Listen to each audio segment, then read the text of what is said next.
tumeleta sheria ya kuhakikisha ya kwamba tunapunguza hiyo pesa. Na katika pia sheria mpya ya afya tumeleta ile tunaita critical illness, chronic and emergency fund. So katika hii sheria mpya serikali inataka kushughulikia hao watu free of charge. Lakini niko na changamoto kidogo tu. Mnajua kuna wale watu wameenda kotini kusema kwamba mimi nilifanya kazi haraka sana kuleta sheria, sasa wamenichelewesha. Nimesikia judges wataketi hii wiki, nataka muwaombe wakuwe na busara.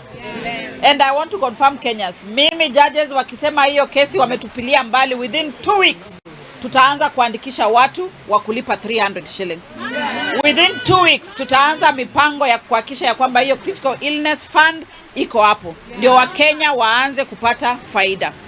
Lakini nataka pia niombe Wakenya, you know, it doesn't make sense ya kwamba wewe uko na comprehensive medical insurance paid for by the taxpayers of this country, na tukianza kufanya mpango ya hawa kupata bima ya afya unaenda unapinga kotini. It is not fair. I want to send a warning that anybody who is engaged in fraud, your days are numbered. And in the next few days, mimi siogopi. Mimi siogopi.